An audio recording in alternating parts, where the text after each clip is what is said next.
घंटे भर से आकाश में टकटकी लगाए कविता का हृदय बहुत उद्वेलित था। सोच रही थी पूर्णिमा का चांद बहुत खूबसूरत होता है, स्वच्छ आकाश में चमकीला चांद हृदय को कितनी शीतलता प्रदान करता है, परंतु मुझे इसका एहसास क्यों नहीं होता। वही पीला निस्तेज चांद मुझे पूरे आकाश में बिल्कुल अकेला, उदास नजर आता है। भारी मन से कविता नीचे उतरकर अपने कमरे में आई, घड़ी देखा 12 बज रहे थे। उदास मन से सोचती हुई बिस्तर पर लेट गई। फिर सुबह होगी, भागदौड़ होगी, वही रूटीन होगा, सभी अपने अपने कामों में व्यस्त होंगे, वही निरस निस्तेज लंबा सा पूरा दिन होगा और फिर अंतहीन रात सामने आ खड़ी होगी। मां जी चाय लीजिए। अचानक कविता की आंख खुल गई। सामने देखा तो बहू सुबह की चाय लिए खड़ी थी। रख दो, मुंह बनाते हुए कविता ने कहा। बहू चली गई। चाय पीते हुए कविता फिर सोचने लगी, इन 50 सालों में कितना कुछ बदल गया। कभी सुबह का समय मेरे लिए कितना व्यस्त होता था। हमारे समय सुबह उठकर बुजुर्गों के पांव छुए जाते थे, मगर आजकल की बहुओं के पास तो समय ही नहीं होता। सास ससुर के पांव छूने के बाद ही मेरी दिनचर्या शुरू होती थी। प्रशांत और विशाल को स्कूल भेजना, प्रकाश के दफ्तर के लिए लंच तैयार करना, सास ससुर के असीमित मांगों को पूरा करना, देवर नंदों की जमघट, रिश्तेदारों का तांता, और यह सारा काम सुमन को मैं गोद में लिए हुए करती। दादी और कविता की तंद्रा टूट गई। सामने कविता का पोता राजू खड़ा था।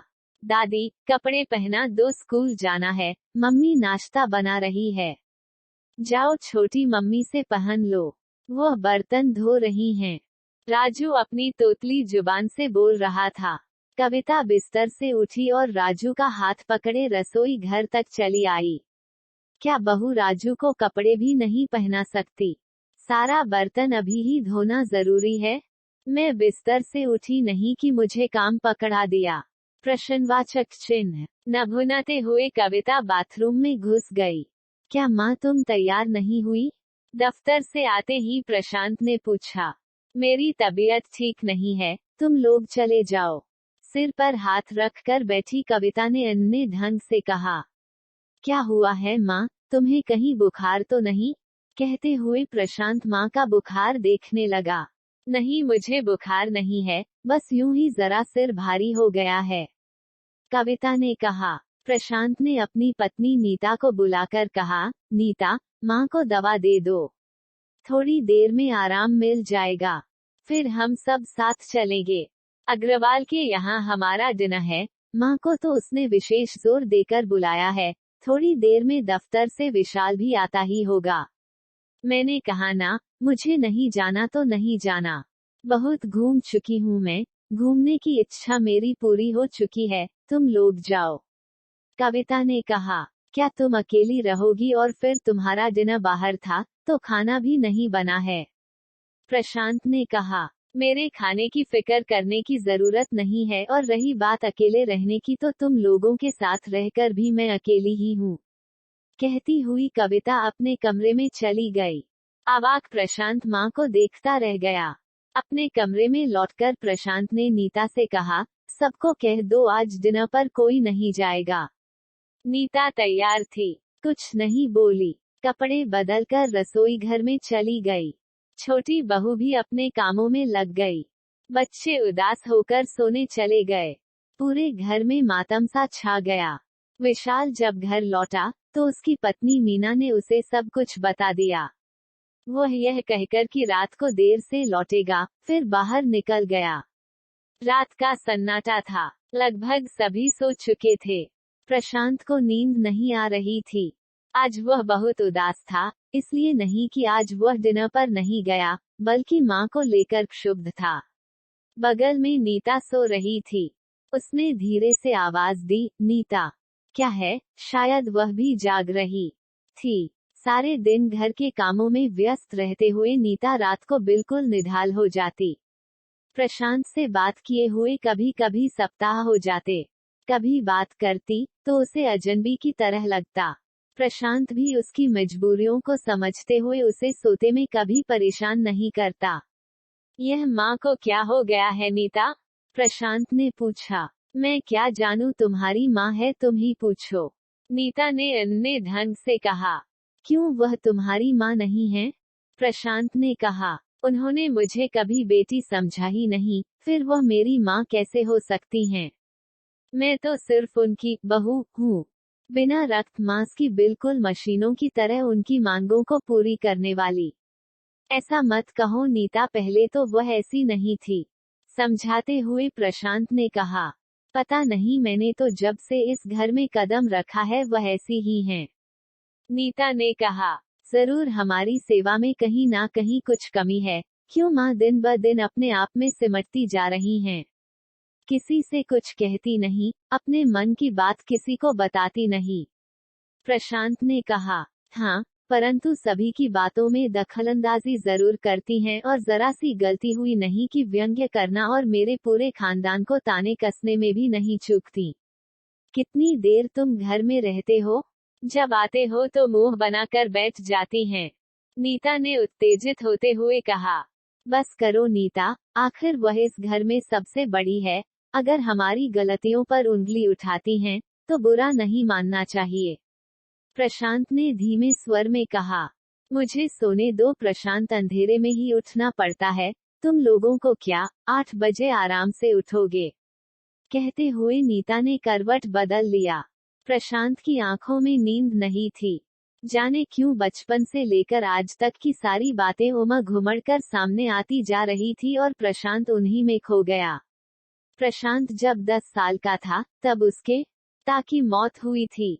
3 भाई बहनों में सबसे बड़ा प्रशांत था। उसके बाद विशाल था। सबसे छोटी सुमन उस वक्त गोद में थी। पति की मौत के इस भयानक सदमे को कविता ने अपने सीने में हमेशा के लिए कैद कर लिया। बच्चों के सामने इसे कभी बाहर नहीं निकलने दिया। कविता के सामने लंबी अथाह जिंदगी पड़ी थी। अपने संघर्ष के दिनों में चट्टान बनकर कविता ने अपनी जिंदगी की गाड़ी को किसी न किसी तरह खींचा था। पति द्वारा संचित थोड़ी सी पूंजी से अपने बच्चों को पढ़ा लिखा कर इस लायक बना दिया कि वह अपना जीवन स्वयं जी सके। माँ के संघर्षों में हिस्सा बटाता प्रशांत बचपन से ही समझदार था। परिस्थितियों ने उसे घर की जिम्मेदारियों में लपेट रखा था। माँ उसके जीवन की आदर्श थी। कविता के तीनों बच्चे महत्वाकांक्षी थे। जिस दिन प्रशांत इंजीनियर बना, कविता को लगा कि उसका जीवन सफल हो गया। लंबे कष्ट भरे दिन उस दिन बहुत छोटे प्रतीत हुए। वर्षों से सीने में दबाए उसके सारे गम आज बाहर निकल पड़े थे। उस दिन बंद कमरे में पति की तस्वीर के सामने कविता फूट फूट कर रोई। अब तो तुम्हें मुझसे कोई शिकायत नहीं है ना? मैंने माँ और बाप की दोहरी जिंदगी निभाते हुए अपना फर्ज पूरा किया है। 3 साल के बाद विशाल को भी एक फर्म में नौकरी मिल गई। दोनों बेटों का कविता ने धूमधाम से विवाह किया। बड़ी बहू नीता जब आई थी, तब उसकी पढ़ाई चल रही थी, परंतु ससुराल आते ही घर की बड़ी बहू की सारी जिम्मेदारियों से उसे बांध दिया गया और 1 साल में वह माँ भी बन गई। पढ़ाई को तिलांजलि देकर धीरे धीरे घर गृहस्थी में डूब गई। परंतु छोटी बहू नहीं मानी। उसने अपनी पढ़ाई जारी रखी और विशाल के सहयोग से उसी कंपनी में उसे नौकरी मिल गई। बचपन से ही विशाल और प्रशांत में अंतर था। प्रशांत के जीवन में माँ ही सब कुछ थी। उनके हर गलत और सही सभी बातों को आंख मूंद कर स्वीकार कर लेता था। ऐसा कोई काम नहीं करता जिससे माँ को ठेस पहुँचे, चाहे इसके लिए उसे अपनी इच्छाओं, खुशियों को ताक पर ही क्यों न रखना पड़ता हो। विवाह के बाद भी उसमें कोई परिवर्तन नहीं आया। पहले माँ थी, उसके बाद पत्नी। विशाल के लिए भी माँ सब कुछ थी। अब माँ से उसे अपनी माँ सबसे अलग लगती थी, परंतु वह माँ का अंधभक्त नहीं था। माँ की गलत बातों का बचपन से ही वह विरोध करता था। उसके लिए गलत बात गलत थी और सही बात सही, चाहे उसे किसी ने भी किया हो। उसके लिए माँ का स्थान अलग था और पत्नी का अलग। सुमन की दुनिया अलग थी। माँ और भाइयों के बीच पली बड़ी सुमन घर के सुख दुख से अलग थी। कम उम्र में ही प्रशांत को नौकरी मिलने के कारण उसने सुमन को किसी बात का अभाव नहीं होने दिया। आज सुमन का विवाह एक अच्छे परिवार में हो चुका है। कुल 5 पोते पोतियों, जिसमें 3 प्रशांत के और 2 विशाल के हैं कि दादी बनी कविता अपनी सारी जिम्मेदारियों से मुक्त हो चुकी है, परंतु अपने जीवन के इस मोड़ पर आकर कविता बहुत बदल चुकी है। कभी ममता और वात्सल्य से भरी कविता आज कठोर सास बन चुकी है। वो शारीरिक रूप से नहीं मानसिक रूप से बहुओं को प्रताड़ित करती है। इससे बेटों से दिन पर दिन दूर होती जा रही है। हर समय घुटते रहना और जरूरत से ज्यादा उम्मीदें करना उसकी आदत बन चुकी है।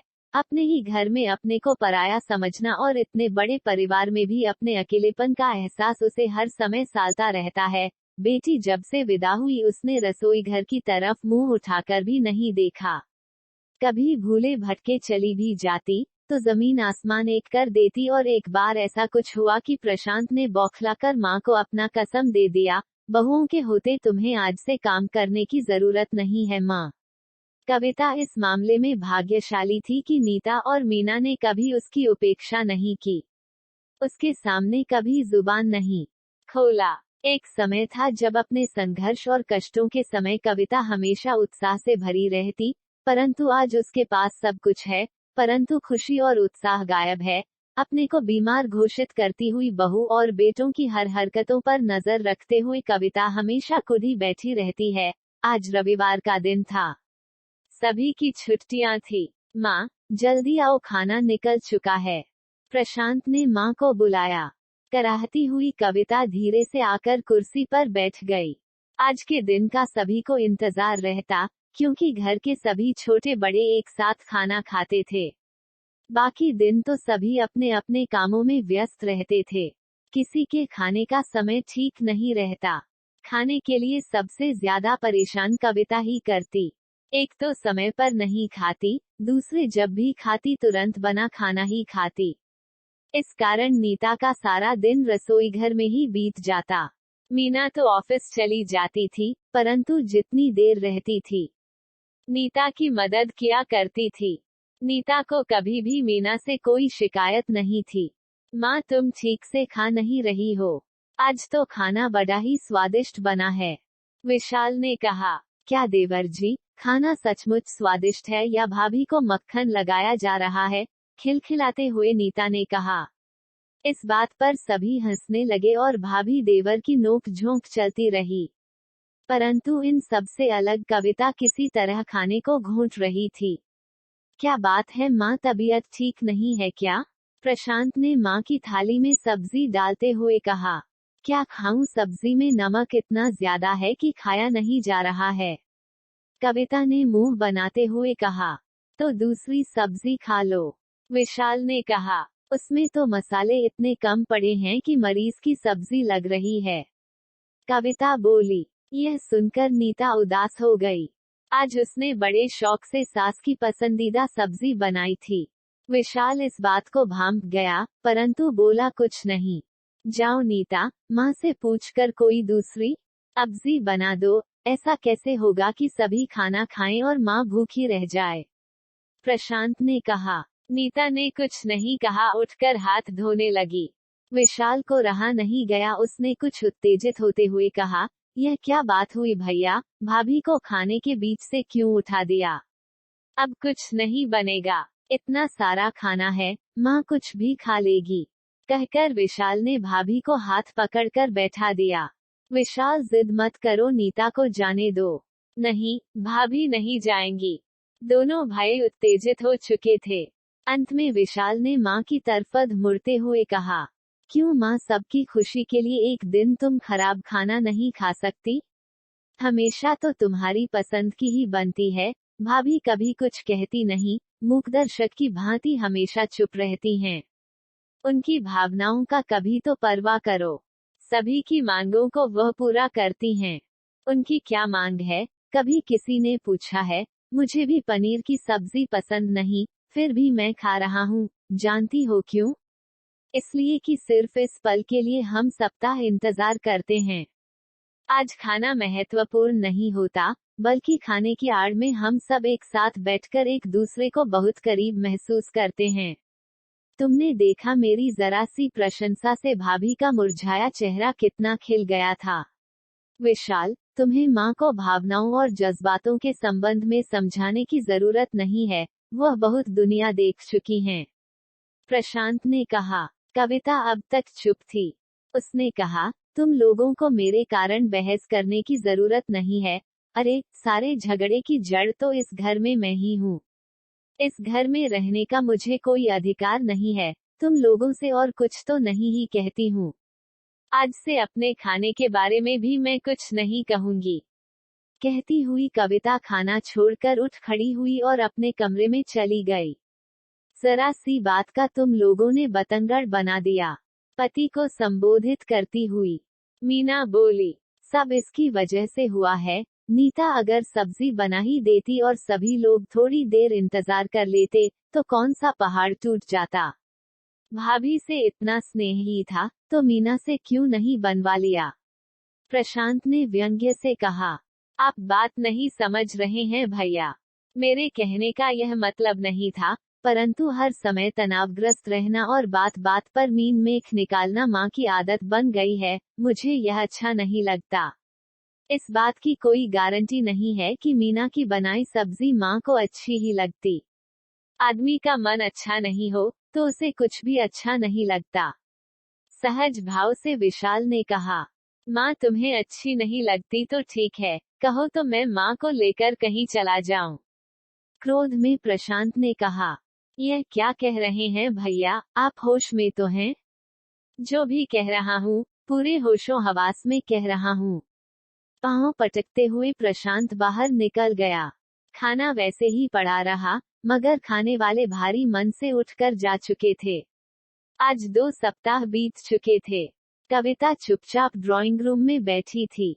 उस दिन के बाद से घर की सारी खुशी गायब हो चुकी थी। दोनों भाइयों के बीच बातचीत बहुत कम होती। कविता हर समय उदास बैठी रहती। बहुएं मशीनी जीवन जी रही थीं। बच्चे अपनी दुनिया में मस्त थे। तभी कॉलबेल की आवाज हुई। उठकर कविता ने दरवाजा खोला। सामने पोस्टमैन खड़ा था। कविता ने चिट्ठी ले ली और दरवाजा बंद कर चिट्ठी देखने लगी। सुमन की थी। 2 दिनों के बाद आ रही थी, 1 महीने के लिए। महीनों बाद कविता के होंठों पर मुस्कुराहट की एक पतली सी रेखा खींच गई। पल भर को लगा कि जैसे उसका कोई बहुत अपना उसके पास आ रहा है। एक वही तो है इस पूरी दुनिया में जिससे वह अपना दुख बांट सकती है। इस पराये वातावरण से तो मैं तंग आ चुकी हूँ। सब अपनी मर्जी के मालिक है, किसी को मुझसे मतलब नहीं है, कविता सोचने लगी। दादी किसकी चिट्ठा है? राजू ने पूछा। अरे, तेरी बुआ आ रही हैं। कविता ने राजू को प्यार से थपथपाते हुए कहा। दादी तो बच्चों को हमेशा काट खाने को दौड़ती थी। आज जब राजू के साथ प्यार जताया तो वह थोड़ा अन्ना हो गया और अपनी मम्मी के पास भाग गया। शाम तक सबको पता चल चुका था कि सुमन नैनीताल से आ रही है। सभी खुश थे, लेकिन किसी ने कहा कुछ नहीं। माहौल वैसा ही बना रहा। दोनों भाई ड्राइंग रूम में बैठे थे। कविता भी वही बैठी थी। मीना अभी अभी ऑफिस से थकी हुई आई थी। वह भी एक कोने में बैठी थी। बच्चे भी वही थे। सभी की नजरें टीवी के तरफ थी। वातावरण इतना भारी था कि सभी बिना मन के टीवी देख रहे थे। नीता सभी के लिए ट्रे में चाय लेकर चली आ रही थी। अभी रास्ते में ही थी कि कविता की आवाज सुनाई पड़ी। बहू, और नीता ट्रे लिए गिरते गिरते बची। कितने दिनों के बाद उसे ऐसी उत्साह भरी आवाज सुनाई पड़ी थी। उसे अपने कानों पर विश्वास नहीं हुआ। वह कविता के बिल्कुल पास आकर खड़ी हो गई। बहू, घर में घी है क्या? सुमन को गुजिया बहुत पसंद है, सोचती हूँ हम लोग मिलजुल कर बना लेते हैं। माँ के इस रूप को देखकर सभी हतप्रभ थे और 2 दिनों के भीतर जब तक सुमन आ नहीं गई कविता की फरमाइशें बढ़ती गईं। सुमन के स्वागत में व्यंजनों का ढेर लग गया। आखिर सुमन आ ही गई, परंतु उसके साथ पति नहीं आए। अपने बेटे के साथ वह अकेली ही आई। उसके पति को छुट्टी नहीं थी। शादी के बाद सुमन 2 सालों के बाद पहली बार मायके आई थी। घर का पूरा माहौल ही बदल गया था। कविता सारे दिन सुमन और उसके बच्चे में व्यस्त रहती। सुमन कविता के कमरे में ही सोती और देर रात तक उनकी बातें सुनाई पड़ती। इसी बीच कविता ने यह कहकर सभी को चौंका दिया कि वह कुछ महीनों के लिए सुमन के साथ नैनीताल जाएगी। सुमन को आए हुए 2 सप्ताह बीत चुके थे। सुमन ने मां में हुए बदलाव को भांप लिया था। उसने यह भी देखा कि जितनी फिक्र प्रश्नवाचक चिन्ह उन्हें सुमन की रहती, उतनी किसी की नहीं। जो भी हंसती बोलती सुमन से ही, बाकी लोगों से कटी रहती थी। एक दिन कविता सुमन से हंस हंसकर बातें कर रही थी। इतने में प्रशांत, जो 2-3 दिनों से ऑफिस के काम से कहीं बाहर गया था, आया। आते ही उसने मां के पांव छुए। तब तक बच्चे दौड़ पड़े। प्रशांत उनमें व्यस्त हो गया। कविता बेटे को देखकर अचानक चुप हो गई। सुमन ने इसे गौर किया। सुमन ने जब मां से यह पूछा कि उसने भैया के आते ही उनका हाल क्यों नहीं पूछा, क्योंकि पहले तो कविता बेटों के आते ही उनके पास दौड़ जाती थी। इस पर कविता का यही रोना था कि अब तो बेटों का अपना संसार है, उन्हें किसी के लिए फुर्सत नहीं है। सुमन मां में हुए इस बदलाव को देखकर बहुत क्षुब्ध थी। आखिर ऐसा कब तक चलेगा? वो सोच रही थी कि मां को कैसे समझाए, क्योंकि मां का आजकल स्वभाव बन गया था। वो हर बात का उल्टा मतलब निकाल लेती थी। सुमन यह समझ गई थी कि एक बार यदि मां उसके पास चली जाती है, तो आने के बाद भाई भाभीओं का जीना और भी हराम कर देगी। उनकी हर बात की तुलना सुमन से की जाएगी। जाने के दिन जैसे जैसे नजदीक आते जा रहे थे, सुमन की चिंता बढ़ती जा रही थी। दोपहर को सुमन और कविता खाना खाने के बाद ड्राइंग रूम में बैठी थी। सुमन तो इन्ने ढंग से बैठी थी, मगर कविता बहुत खुश थी। इतने में नीता आकर चाय दे गई। कविता को दोपहर में चाय पीने की आदत थी। नीता जा ही रही थी कि सुमन ने रोक लिया। आप भी बैठिए ना भाभी हमारे साथ। नीता बैठ गई, मगर कविता ने मुंह बना लिया। एकाएक ड्राइंग रूम का वातावरण भारी सा हो गया। नीता समझदार थी, बच्चे का बहाना करती हुई उठकर चली गई। कितनी अजीब बात है, एक लंबी सांस खींचते हुए सुमन ने कहा। क्या सुमन? कविता ने चौंकते हुए पूछा। कल तक जो लड़की अपने परिवार में उन्मुक्त जीवन जीती है, हर जिम्मेदारी से मुक्त, पूरा परिवार उसकी देख रेख करता है, उसकी इच्छाओं व अनिच्छाओं का ख्याल रखा जाता है, जिसके पीठ पर हर समय मां खड़ी होती है, एक छाया की तरह, वही लड़की जब ससुराल आती है, तो उसकी इच्छाओं अनिच्छाओं को बड़ी बेरहमी से कुचलकर घर की सारी जिम्मेदारी उस पर लाद दी जाती है, और की जाती है, तो उससे सिर्फ उम्मीदें और कुछ भी नहीं। सबकी उम्मीदों पर खरी उतरने के लिए हर रोज कितनी बार वह अपनी आत्मा को मारती है, कितनी बार अपने पूरे अस्तित्व को कुचल डालती है, इससे सभी बेखबर रहते हैं। तुमने भाभी में ऐसा कभी महसूस किया है माँ? 5 सालों में वह बूढ़ी दिखने लगी हैं। यह क्या हो गया है सुमन तुम्हें? किसी ने कुछ कहा क्या? कविता ने पूछा। नहीं कहा, इसी बात का तो मुझे दुख है। मैं मेहमानों की तरह इस घर में रहना नहीं चाहती, तुम्हारी तरह।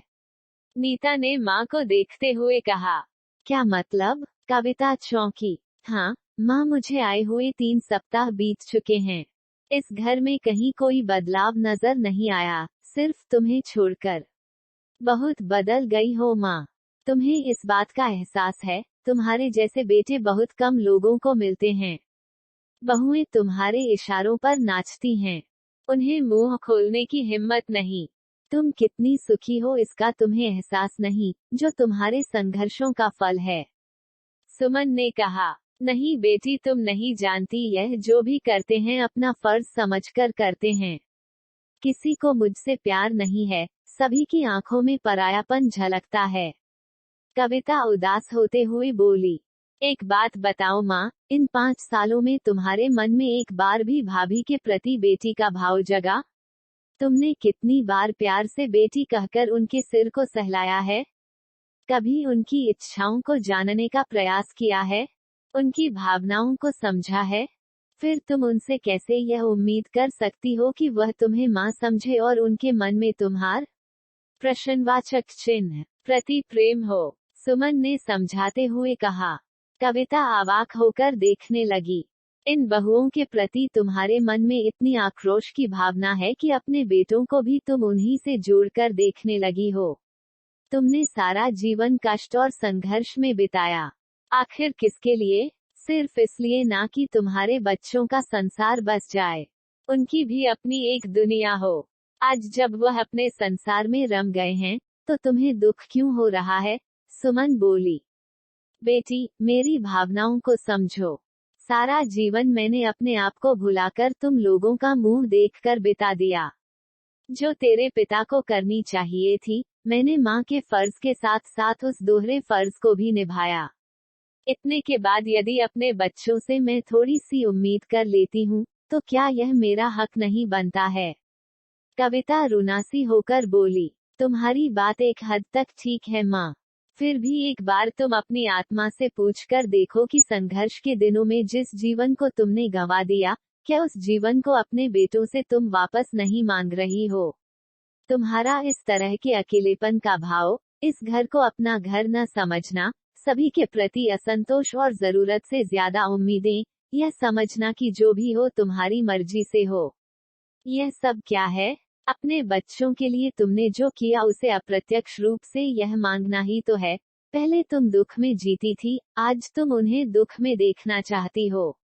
अरे कोई माँ प्रसव के समय हुई वेदना को अपने बच्चों से कभी वापस मांगती है क्या? सुमन उत्तेजित होकर बोली। इस बात पर कविता रोने लगी, पर सुमन नहीं पिघली। जब तुम अपनी बहू को, जो तुम्हारे हर सुख दुख का हिस्सा है, अपनी बेटी नहीं मान सकी, तो अपने दामाद को तुम कैसे बेटा मान सकती हो, जो तुम्हारे पास एक घंटा भी नहीं रहा? आज अगर मैं कहूँ कि मेरे साथ चलकर हमेशा के लिए रहो, तो असलियत यह है कि माँ वहाँ भी नहीं रह पाओगी। तुम्हारे नैनीताल चलने के लिए मना नहीं है माँ, मुझे भी शौक होता है कि तुम मेरे पास रह, परंतु इस घर को यह एहसास कराकर जाना कि तुम इन लोगों से ऊब कर जा रही हो, यह मुझे उचित नहीं लग रहा है। वो मेरे भी भाई हैं और तुम्हारे साथ साथ उनके सुख दुख की भी मुझे परवाह है।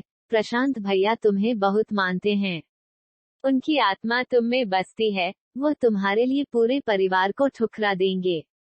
ठीक इसके विपरीत विशाल भैया किसी एक के लिए पूरे परिवार को बिखरने नहीं देंगे। वह एक तुम भी हो सकती हो या मीना भाभी भी हो सकती हैं। ऐसे में तुम इन दोनों को कितना बड़ा घाव देकर जाओगी, इसका एहसास तुम्हें है क्या? यह घर तुम्हारा है माँ, और घर में जितने लोग हैं सभी तुम्हारे हैं, तुम्हारे खून से सींचे हुए। ऐसे में अपने आप को तुमने इस घर से अलग कैसे कर रखा है? सुमन ने समझाते हुए कहा। अचानक कविता उठी और अपने कमरे की तरफ चल दी। मैं जानती हूँ माँ, मेरी बात का तुम उल्टा अर्थ लोगी और आज से मुझे भी पराया समझोगी। कविता को जाते हुए देखकर सुमन ने थोड़े ऊंचे आवाज में कहा। इस बात को घटे आज 3 दिन हो गए थे। दोनों माँ बेटी के बीच इस संबंध में फिर कोई बात नहीं हुई। सुमन के जाने में 2 दिन बचे थे। नंद के जाने की तैयारियां चल रही थी। साथ में ले जाने के लिए सूखे व्यंजन बन रहे थे, जिसकी खुशबू पूरे घर में फैली हुई थी। कविता अपने कमरे में बैठी हुई कोई किताब उलट रही थी, तभी किसी की आहट आई। उसने पीछे घूमकर नहीं देखा।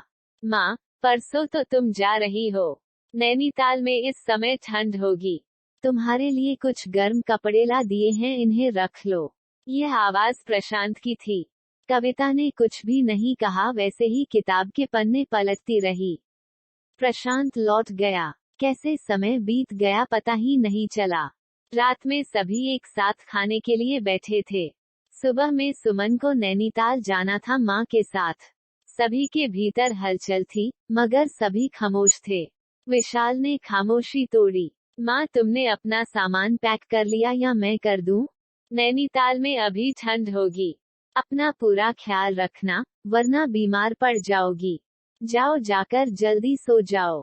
सुबह जल्दी उठना है, और हाँ, सप्ताह में 2 बार फोन जरूर करना, नहीं तो हमें चिंता लगी रहेगी। लेकिन मैं जा कहाँ रही हूँ? कविता के इस कथन ने सभी को चौंका दिया। मैं जानती थी माँ तुम यही करोगी। फिर वही, हर बात का उल्टा अर्थ। सुमन ने कहा। नहीं बेटी, यह बात नहीं है। आज 3 रात हो गए, मैं सो नहीं पाई हूँ। तुम्हारी बातों ने मेरी आत्मा को झकझोर दिया है। यह सच है कि आदमी जब किसी पेड़ पर उल्टा लटक जाए तो उसे पूरी दुनिया उल्टी नजर आती है। हमारे साथ भी कुछ ऐसा ही हुआ है। बदलाव हमारे में होती है, परंतु बदले हुए हमें आसपास के लोग लगते हैं। मेरे साथ भी यही हुआ है। सुमन, मैं नैनीताल आऊंगी जरूर, लेकिन अभी नहीं। बच्चों की छुट्टियों में हम सभी साथ जाएंगे, कहती हुई कविता अपन कमरे में चली गई। धन्यवाद। कमेंट और सब्सक्राइब करना ना भूलें।